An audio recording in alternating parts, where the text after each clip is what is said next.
Good afternoon and welcome to Election Focus right here on Pan-African Television. With me, Justice Appiah. We are coming to you from our studios in Abilinkpe 48 Swanika Street here in Accra. We are live on Facebook at Pan-African Television, live on YouTube at Pan-African Television, as well as 48 African countries. You can join in the conversation by sending in your views, comments, and contributions on our WhatsApp strip text line. I'll be reading those messages out for you. Those of you watching us on Facebook can share the Facebook Live for other people to also watch this afternoon's edition of the program. Today, on Election Focus, we are heading straight to the Bono East region. We are looking at both the strongholds and the swing constituencies in that region. Mind you, we have just about 4 days, to head into the general elections. Who wins what?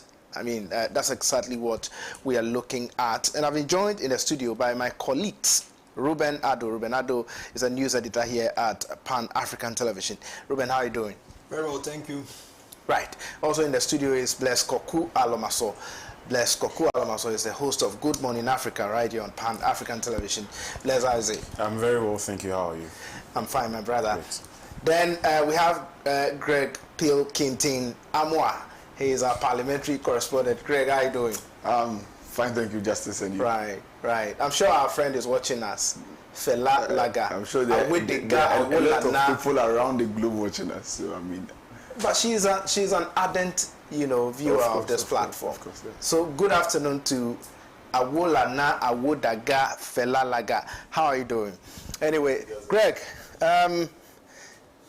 take us, to the Bono East region. How many constituencies are we looking at in the Bono East region? Right. So the Bono East region has 11 seats or 11 constituencies. This used to be a part of the then Bronga Afro region until it was broken into 3 parts: the Bono region, the Bono East region, and then the Ahafo region. And so this is the Bono East region.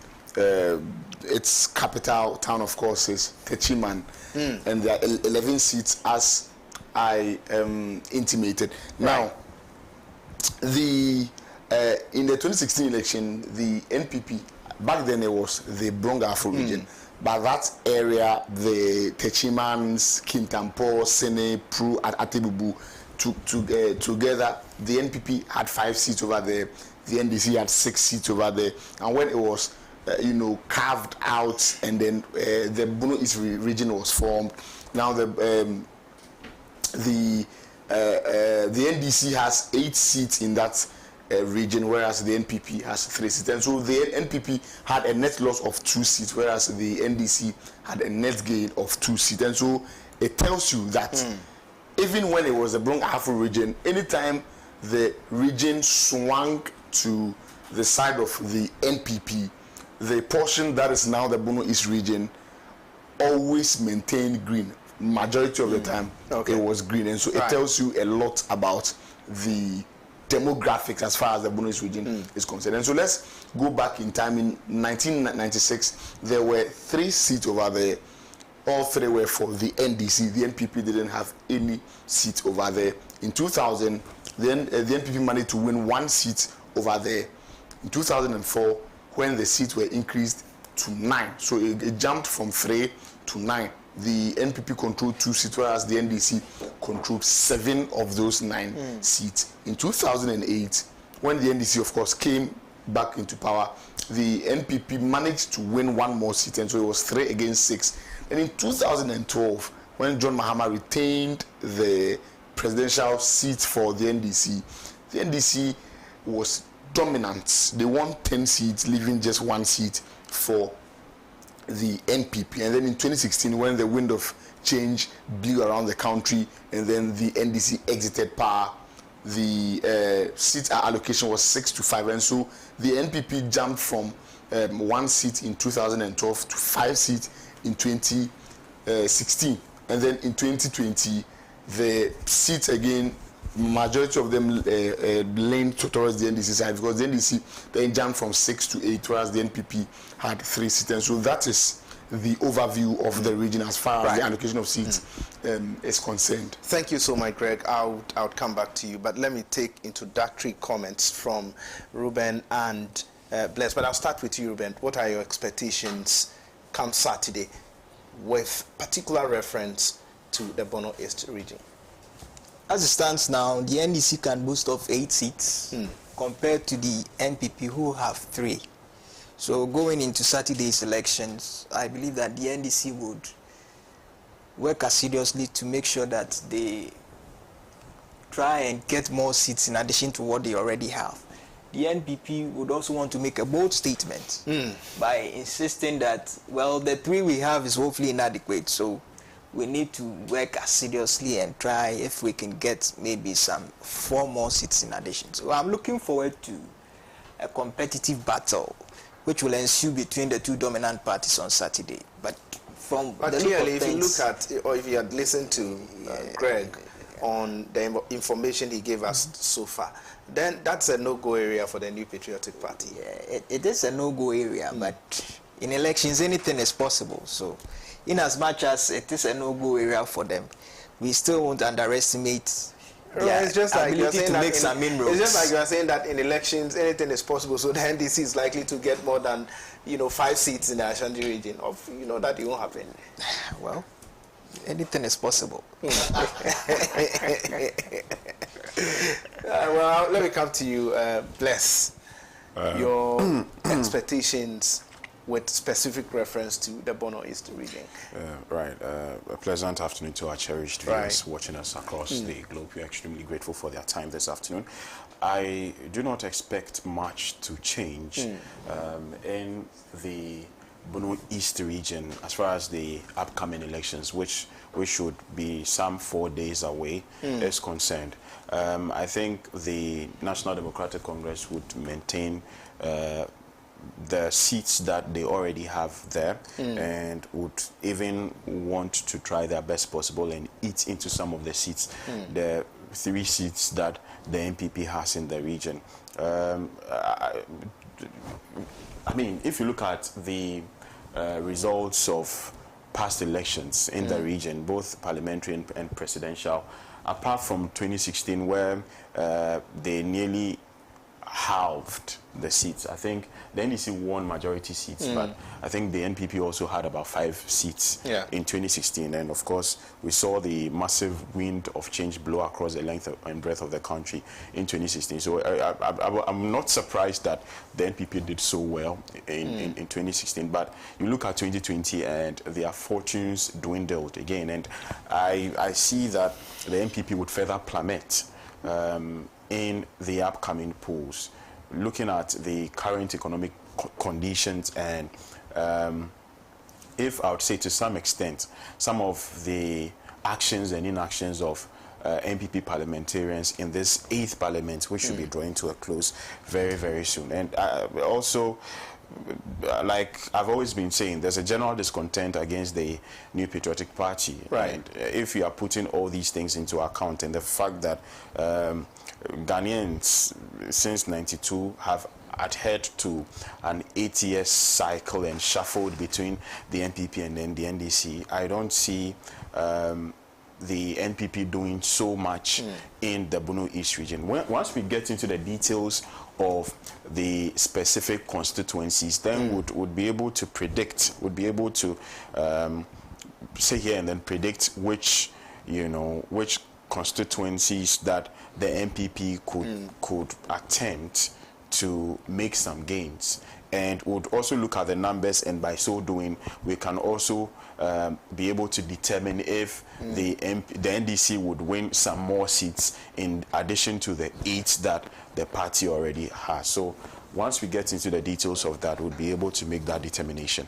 Right. So with regards to the Bono East region, the only time the New Patriotic Party performed so well in terms of the parliamentary seats in that region, was in 2016. Like I stated. Exactly. And then we all know what happened in 2016. The NDC was so complacent in that election. Most of their members of parliament and parliamentary candidates were not campaigning. They were not going to their various constituencies. They were relying on projects that, the former president, did and all of that. So they thought that that was going to automatically, put them ahead of their colleagues in the New Patriotic Party. And we saw what happened to them. It really affected them. So I think I agree with you a lot on your submission. I personally don't see the MPP going beyond 3 seats, in the Bono history. And like I said, and if in any case the NDC would improve on the number of seats they already have, then we'd have to look at the numbers really, and see what percentages with which the party has won which particular constituency or lost,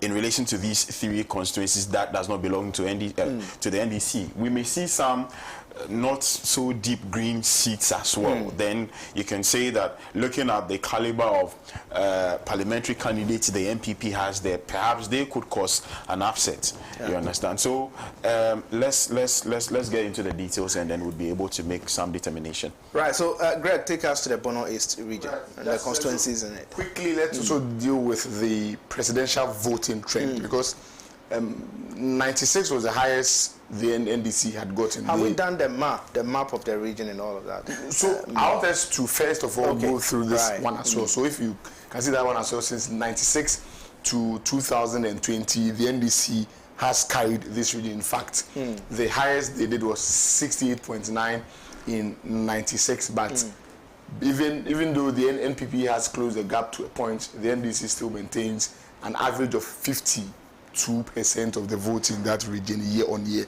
and so it tells you their strength in that in that region.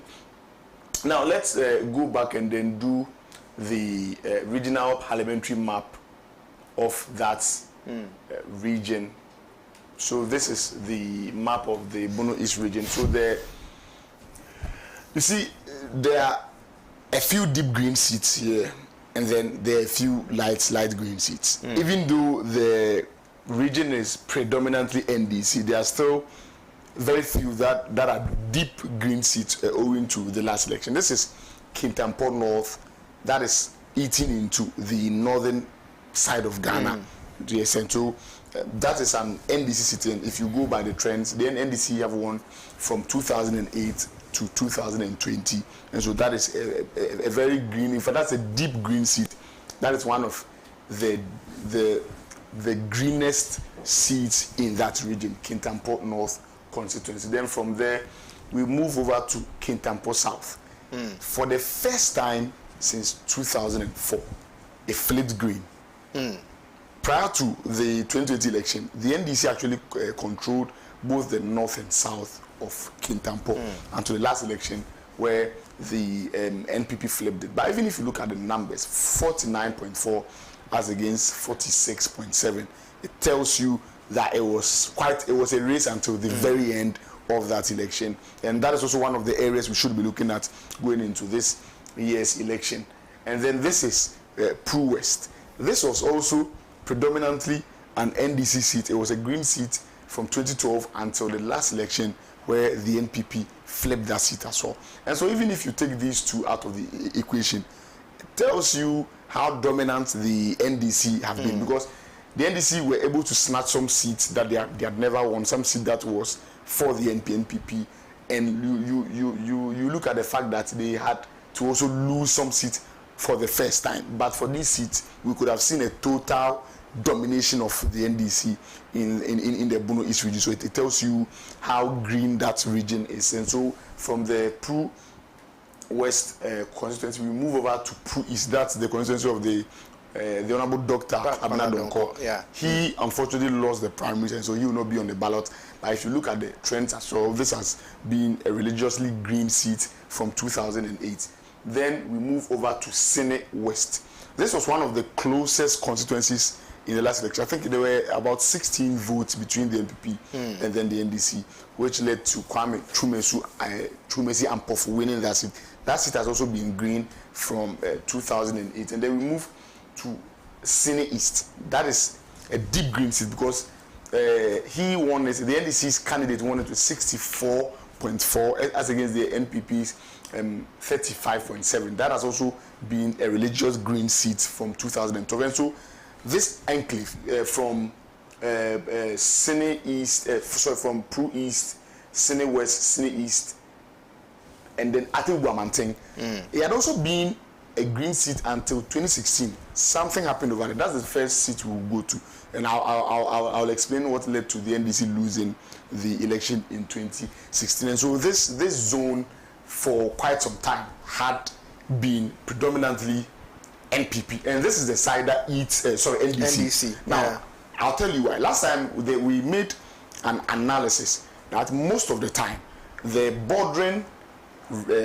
towns in a region that is near or close to a stronghold of a particular party tend to vote in a similar direction.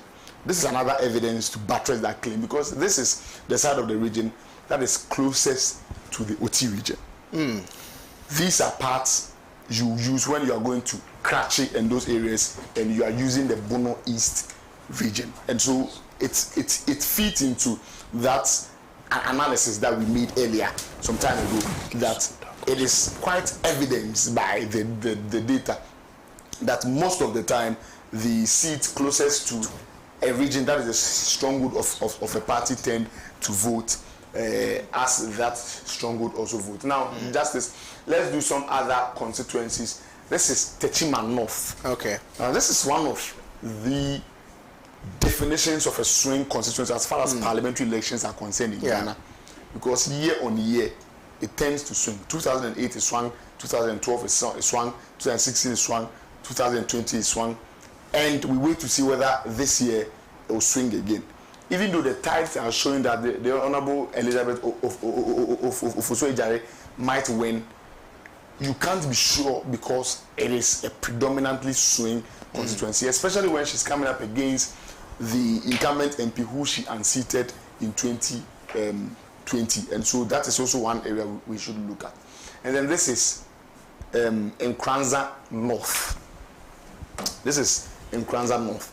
Now, this had also been an MPP seat. Yes, in fact, this is the constituency of the then member of the NPP who was found to have smuggled some drugs into.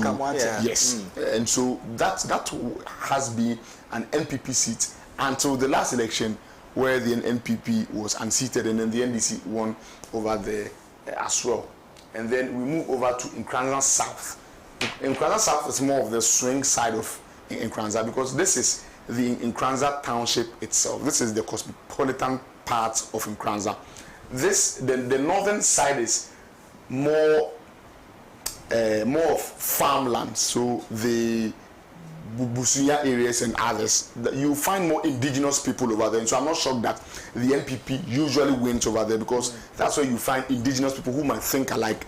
The southern part is found is made up of people who might troop in from other towns and then converge in the southern part of the town. And so I'm not also too shocked that the southern part of the town is a swing. And then we move over to Techiman South. This was one of the most contested constituencies in Ghana in the previous election, as far as both legs or both tiers of the election was concerned. In fact, the presidential results for this constituency till date was not announced due to some disputations. And also the parliamentary election itself, the NDC made a strong claim that their candidate won with more than 50,000 of the vote cast, but then the EC announced different results that led to the loss of lives, and then some other people were injured over the justice. So this is the general overview of the Bono East region as far as the parliamentary elections are concerned.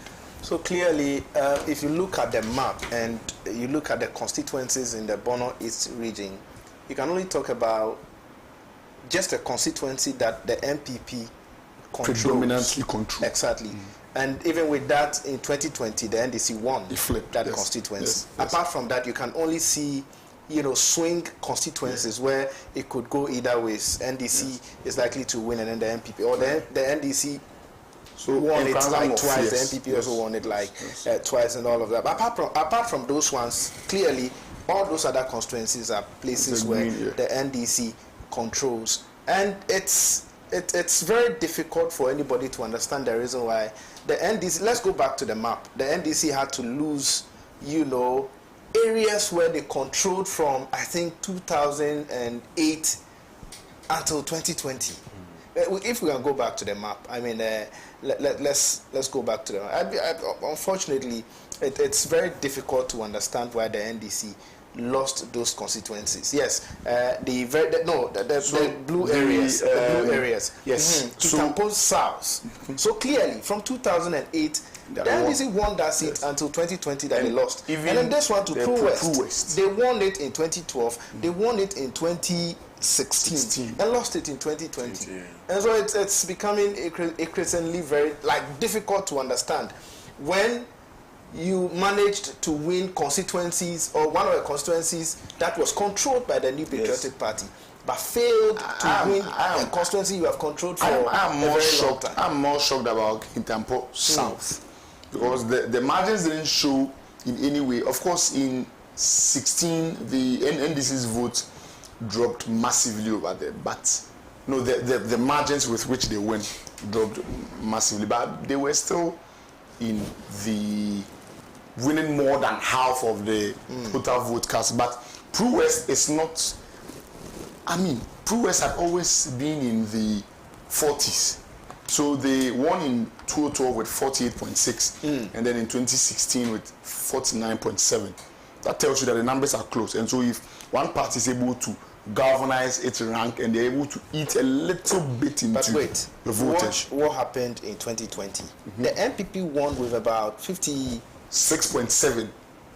So and if you check the margins with which the NDC were winning in 2012 and 16, it was not quite a huge number because they were not able to amass a significant majority. But for the fact that parliamentary elections are first past the post, the NDC could have never had an MP over there. But even if the NPP was going to win, that constituency, one would have thought that they would win with a slim margin and not that huge margin that we are seeing over there. 56.7%. It's quite huge. It's quite huge. It's quite huge, especially when they didn't win that constituency before. And that's the highest percentage ever recorded as far as that seat is I'll come back to you for us to go to the numbers, but Bless, I don't know what you think about the constituency. So I have a very different perspective from you guys. Can we get into the details of the Pro West constituency? Okay. Yes. Pro West. Yes. So can we just look at the details of it proper? Okay. So now let's go into So then can we go with Atebubu first and then we do Pro West? Okay, right. That's okay. That's all right. Okay. So our first stop for this afternoon is you're advertising people's shoes and all of that. It's the Atebubu Amanting constituency. This is found in the Atebubu township itself. In 2016, the NPP won with 19,218 as against the NDC's 18,151. Then in 2020, NPP got 22,785, NDC got 32,109. Now, there's a funny trend over here because the NDC had controlled Atebubu from 2004, 2008, 2012, and then they lost it in 2016. Now, if you check the margins in 2008 and then 2012, they were quite slim. They were quite. It tells you that it was on the edge. It could have flipped in any way. Now, this is the current MP for the area, Sanja Nanja. Now, he came to the race for the first time, I think, in 2012. Then, yes, 2012. Yes, 2012. Then, he's alleged, in fact, there's a radio interview where he's captured to be insulting the Queen Mother of the town. Yes, I mean, he had that problem. So that led to huge uproar against him, leading to the NDC losing that seat. So there was actually a ban on him, and that led to the NDC going ahead to lose that election. There was a ban after he was asked to go and apologize to the chiefs and queen mothers of the place, and he refused. He said categorically that he wasn't going to do anything like that. Yes. So there was some apathy against him, and you know those rural areas, when it comes to traditional authorities, they are the determinants of what happens in those areas. And so when you are a political head, you are more inclined to, you know, not bow to them, but you are more inclined to fall in line with them, or you'd be on the wrong side. You may be on the wrong side of the people. And so he lost in 2016, but in 2020, he made a quick comeback. And just look at the margin between himself. And mind you, he was unseated by Kofi Amwakohene in the 2016 election. And then he comes on board in 2020 and then wins by a 9,000 plus margin, almost 10,000. And so that is quite a comeback. So what it means is that he later apologized to the chiefs and people of the area after he was banned, you know, by the traditional rulers. And but I think by then the harm had already been done. He failed to win this. He lost it. So he won with 32,109 as against the NPP's 22,785. Now this is impressive because the NPP added almost 3,000 votes more to the margin with which they won in 2016. But he shot up from 18,000 straight to 32,109. And that is one of the most impressive comeback as far as the last election was concerned. And so Emmanuel Osumenu had been MP from 2004 to 2008. Sanja Nanja comes on board in 2012. He wins that seat. Then he loses it in 2016 and then makes a comeback in 2020. And so that is one of the most interesting battles over there. Now, let's take a look at what the other tier of the poll said, because Nana Akufo-Addo won over there. Now, this was after the NDC had won in 2004, 2008, 2012. Even in 2016, when there was a tussle between the traditional heads and then the MP, the NDC still won. When there was a wind of change that blew across the country, the NDC still won. In 2020, when the MP made a comeback and then got 32,000, JM still stayed on 18,151. Whereas Nana Akufo-Addo got 19,218. So there's a huge issue over there because none of Akufo-Addo or John Mahama is able to replicate what their PCs did, because the NPP's PC gets 22,000, the NDC's PC gets 32,000. Nana Akufo-Addo gets 19,000, John Mahama gets 18,000, and so there's a huge disconnect between the presidential election itself and the parliamentary election, on account that for the first time in 2016, NDC lose the parliamentary seat for the first time, but John Mahama still wins that election. And then when the NDC's PC makes a comeback, John Mahama loses that election for the first time. Justice, food for thought. I have no answer to this. This is a definition of skirt and blouse. Well, I really don't have anything to say about that. Ruben, let me come to you. Oh, Bless. Okay, so Ruben, I'll come to you. Bless, your observation. I'd have loved to see the details of the presidential elections. For the one Akufo-Addo won. I think this is the 2020 elections. No, so Akufo-Addo wins. So John Mahama gets 20,161 in 2016. Akufo-Addo gets 16,724. Okay. Then Akufo-Addo now gets in 2020 19,218. John Mahama drops down to 18,151. That's interesting. And this was in 2020. Yes. Even when the PC had made a comeback. Yes, and the NDC was doing so well in that region as compared to 2016. I mean, it wasn't to be. I don't think there would be any logical explanation to give to that. The people just decided to vote for who they wanted to vote for. Right. Ruben, it is widely believed that the downfall of a man is not the end of his life. Following the disparaging remarks he made and being unapologetic. When the ban was imposed on him, he decided that moving forward, his speeches will be seasoned with salt. So he made a strong political comeback, and I'm sure he's going to retain the seat for the NDC so far as Saturday's intense competitive battle is concerned. Right. So now let's move on to Kintampo North. There's not much to be said about this seat because it has been green for God knows when. 204 green, 208 green, 212 green, 216 green, 220 green as well. The Honorable Joseph Kwame Kuma, he's a member of the Education Committee of Parliament. Can we have a little look at the history of the constituency? So, yes. 61, 54, 54, 53, 63. Okay. So, and even in the last elections, they did far better than... In fact, that was their highest the best performance in the election. You know, election year was in the 2020 general election. 33,000 as against... In fact, they even ate into Yep. NPP votes. Yes. I don't expect anything to change, come Saturday, as far as this particular constituency is concerned. I mean, history tells us that there has always been an NDC seat. It would be a miracle for the NPP to win, having lost or having been defeated heavily in the 2020 polls with some 63%. I don't see them staging a comeback, in the upcoming polls.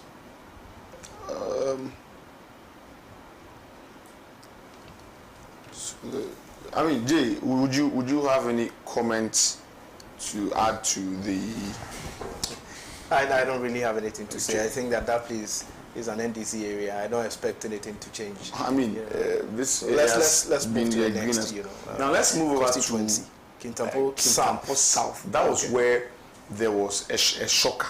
That was where the shocker of the election was.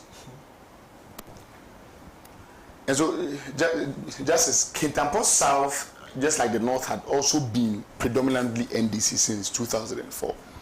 In 2016, NPP gets 14,210, NDC gets 15,266. Then in 2020, NPP gets 18,545, NDC gets 17,510. I think I possibly would know the explanation to give for this. Okay. Let's look at the differences. 49.46, 49.4%, and then 46 point something percent. Look at the votes of Datia Kwakujonyame. The independent candidate. He did the damage. Yes, he did the damage. And I'm sure he is aligned Perhaps, to the NDC. yes. So he did the damage. In fact, to the NDC. Justice, I'd like to check that name first. Yes. What's the name? Datia Kwakujonyame. Okay. So Datia actually did the damage to the fortunes of Felicia J. In that election. Why did Kojonyame do that? Datia Because I mean, if Befi had been MP 2004, 2000. Okay, so this is what happened. Kintampo South, independent candidate Kojonyame, unperturbed over expulsion from NDC. An independent parliamentary candidate in the Kintampo South constituency, Datia Kojonyame, is unperturbed over his expulsion from the opposition National Democratic Congress. Kojonyame, who is a former district chief executive for the area, was dismissed from the NDC after he decided to contest the upcoming election as an independent parliamentary candidate. He was part of 18 others who were sacked from the NDC for contesting as independent candidates. So he actually also lost the primaries in 2019. He lost the NDC's primaries in 2019. So in fact, this was the MP over there. Yes, he feels hard done by and decides to contest as an independent parliamentary candidate, thereby robbing the NDC of nearly 1,500 So votes. obviously the people who voted for him were members of the National Democratic Congress. And yes. I mean, it's telling, it was so obvious, because if you look at the percentage difference, 49.4%, 46.7%, there's some 3% there that is unaccounted for. And so that's the 3%. Now, interestingly, 3.9%. The incumbent MP is still in, is still in the race. The ousted NDC MP is in the race, but he is not in the race. And so I foresee... Who is not in the race? That's he's not in the race. So it looks likely the probability of Felicia J winning the this seat election is high. Yeah. Yes, it's like, I think that is just like Ayinswano. Yes. Where there were a few issues over there, and so and so that is also the Kintampo South constituency. I think Pro East would also present as the same, issue. I won't be too shocked. So away from, I'm highly confident about that. So away from there, let's zoom into my Nkoranza. Okay, my Nkoranza. Your Nkoranza. Yes. Yeah.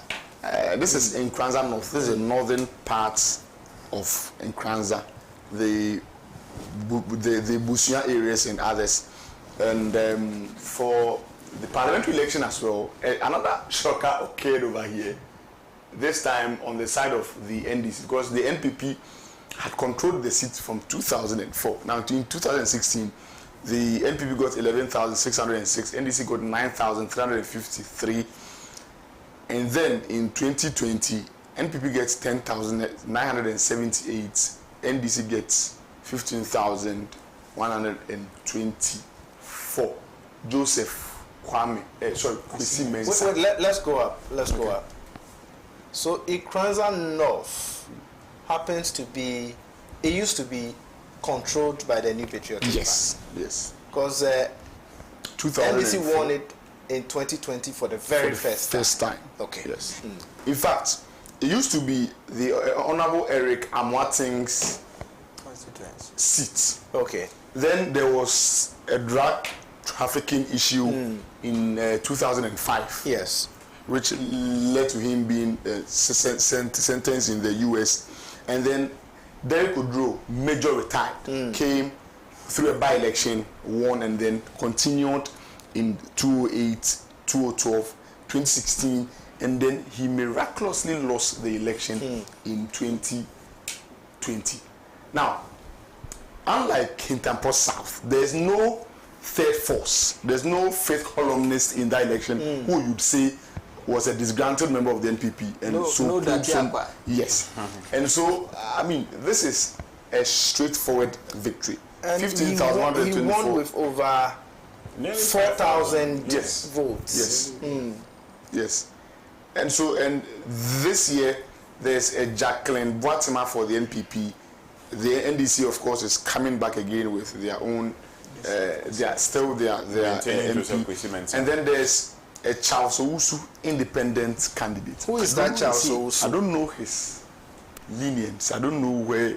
Perhaps a disgruntled member of. So if where he comes from will determine whether or not.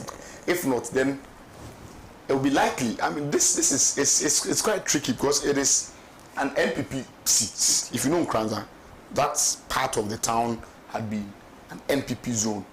That even after their MP was arrested in the US, they've named some. If you go to Nkoranza, that part of Nkoranza, they've named some. There are about 3 or 4 streets named after him. There are some other monuments that are named after him, owing to the philanthropy he did over there and how endeared they are with him. And so it tells you how entrenched they are as far as the NPP is concerned. And so to vote against the NPP for the first time with almost 5,000 votes tells you the work that the NDC did over there, and also because of probably the record of the MP. Now, Ruben, if you remember this man, I mean, bless, if you can't remember, I think in 20... Also there was a little apathy. Some 6,000 people decided not to vote at all. Probably that could have also... There is a publication here. It was made on January 18, 2024. NPP primaries. You will worry us. Nana Komia slams Charles Owusu for going independent. Okay, so that's further eats into... And so, I won't be too shocked if the NDC retains... No, if the NDC retains... So this is the story. The Chief Executive Officer, CEO of the State Transport Company, STC, Nana Komia, has raised concerns over Charles Owusu's decision to run as an independent candidate in the Nkoranza North constituency. Charles Owusu, a former member of the Forestry Commission and the New Patriotic Party has chosen to contest the 2024 election as an independent candidate. That's a blow to the New Patriotic Party. Much against the wishes of the Charles party. Owusu was a member of the New Patriotic Party. But you see, my question is he contesting again as an independent candidate? Yes, He's contesting as an independent candidate in this election. Okay, then Yes. then And it's, so it's another show loss for So them. that is why have the Nana same Komia is issue. saying that his decision to contest as an independent candidate would Would it? worry the Would chances it? of Yeah, worry the yeah. New Patriotic Party in the that's true. Nkoranza North That's true. conference. Now, for the presidential tier of the votes, 204, 208, the NPP had, of course, won. In 2012, it swung to the NDC, and then the NPP came back in 2016, and then won it again in 2020. So even though the seat flipped to the NDC, they managed to, and NPP still managed to win the presidential election. Now, let's move to Nkoranza South. That is, J.A., my Nkoranza South. That is where I hail from. And so in 2016, the NPP got 22,300 votes, NDC 21,350. In 2020, NPP got 22,219, and so there was some 81 votes, a loss of some 81 votes by the NPP, and then the NDC got 9,000 more votes in that constituency. Now, mind you, the only time the NDC had won was in 2012. Now, this is Emmanuel Kwejo Ajekum, happens to be a direct maternal uncle of mine. He won with 29,408 as against Kunedu Yadom Charles, NPP, 22,000. The current MP is your uncle. Yes, maternal. Your mother's brother. Maternal, so from the same line. Of course. So Now, Kwame Ampofu Chumesi, I think he's with the Ghana Water Company now. He had been MP 204, 208. Then Adekum comes on board for the first time in 2012 and wins that seat. And in fact, owing to this, at a point in time, he was deputy local government minister under JM. Then he loses in 2016 and makes a comeback again in 2020. And so, Nkoranza South has been won twice by the NDC, and of course, and then in 92 as well. But because the constituency was not part of the 92 election, of course, the NDC has only won it 2 times. That's 2012 and 2020. All were won by the Honorable Emmanuel Kwejo Ajekum, who won it for the first time in 2012, lost it in 2016, when the wind of change, of course, was against the NDC, and then made a comeback in 2020. Now, let's check the presidential election for Nkoranza South, where John miraculously, NDC had been winning the presidential election. And so whilst the parliamentary election was going for the NPP year on year, the NDC was winning. Then in 2016, the NPP managed to win both the elections in that constituency. In 2020, Nana Akufo-Addo wins with 22,300 as against John Mohammed's 21,315. But Emmanuel Ajekum makes a comeback and then wrestles the seat from the NPP. So it is also another swing constituency as far as the Bono East region is concerned. Just, I don't know if you. But why do you think the people of Nkoranza South would want to vote for the NDC in the presidential elections, but, you know, over the years preferred the New Patriotic Party?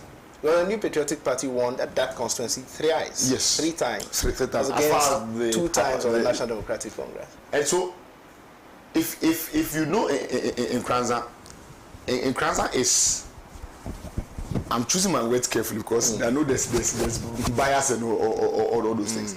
But your work as an MP is detachable from the party's choice of a presidential candidate. That happens most of the time. And so you might be an NDC MP, the NDC is in power. If you are not working, they might oust you and still maintain the NDC.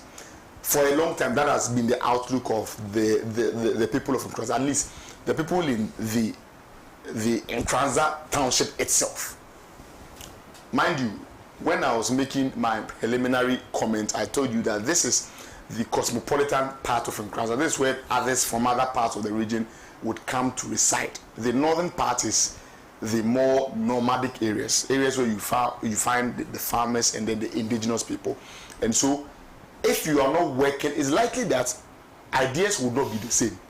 And so how you perform as an MP counts, unlike some other areas where once the party is working, is likely to translate in their choice of a party's candidate for MP.